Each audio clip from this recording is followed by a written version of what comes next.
sur les carrières, parce qu'il y a quand même des domaines dans lesquels on protège bien la population, mais j'ai lu dans le journal il n'y a pas longtemps, on a voté ici, à l'unanimité d'ailleurs, pour l'augmentation, l'extension de la carrière de la selle Saint-Avant. Et puis j'ai vu que dans le journal qu'il y a un collectif qui soulevait des problèmes, le gros trafic des camions, la poussière, l'eau qui diminue dans leur nappe, etc. Et là, j'ai pas trouvé grand-chose dans le SCOT qui protège la population. Je l'avais soulevé aussi pour les méthaniseurs.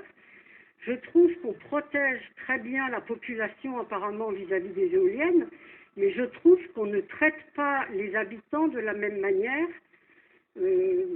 par rapport aux choses qui leur posent problème. Donc je voulais soulever ça. Voilà. Alors on protège sans doute très bien la population contre les éoliennes, mais je vous invite à ce qu'on en reparle dans 10 ans.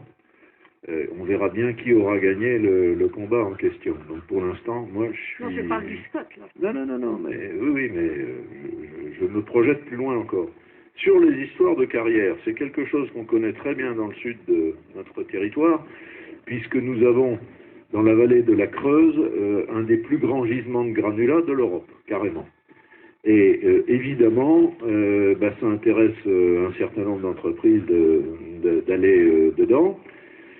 Aujourd'hui, on a plusieurs carrières en fonctionnement, mais pas tant que ça en définitive. Je vois le maire de la Guerche qui pointe le bout de son joli nez par-dessus les copains. Il y a des carrières qui sont fermées. Je pense qu'en termes... Alors évidemment, il y a toujours le collectif qui se crée, quel que soit d'ailleurs à peu près aujourd'hui le projet.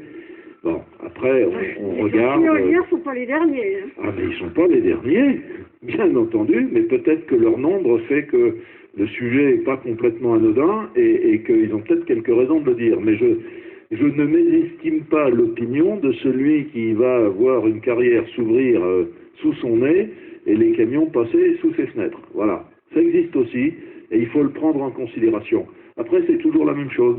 Si on pèse entre l'intérêt collectif et l'intérêt de quelques-uns, c'est toujours la même chose. Parce que c'est pareil, beaucoup de gens vont acheter du gravier pour mettre dans l'allée devant la maison. Pour faire des parpaings, il faut du sable. Pour faire du béton, il faut les deux, le gravier et le sable, et puis voilà, et puis ainsi de suite. Donc là-dessus, il nous est arrivé, de par le passé, d'émettre des avis tout à fait défavorables sur certains projets, n'est-ce pas Franck, encore? Et si celui-ci a eu une réponse favorable de notre conseil communautaire, c'était proposé parce que on a l'habitude de travailler avec cette entreprise de la Selle Saint-Avant. On a toujours remarqué, enfin qui n'est pas de la Selle Saint-Avant, mais qui travaille à la Selle Saint-Avant. On s'est toujours très bien entendu avec eux. On n'a jamais remarqué a priori d'abus de leur part. Et puis en plus, il se trouve que c'est dans une zone où a priori il n'y a pas de gêne. Je ne vois plus monsieur le maire de la Selle Saint-Avant, je le vois. Et je pense que je connais suffisamment cet élu pour savoir que s'il y avait eu le moindre problème, il serait tout de suite venu nous voir. A priori, la Selle Saint-Avant, un de ses rapports avec qui sont passés sur la commune, propriétaire d'un étang de 8 hectares en eau et 13 hectares en tout, ça découle de ce système-là. Voilà. Mais bon, j'entends la remarque de toute façon. Hein. Ceci étant dit, on n'instruit pas au doigt mouillé, on y fait très attention.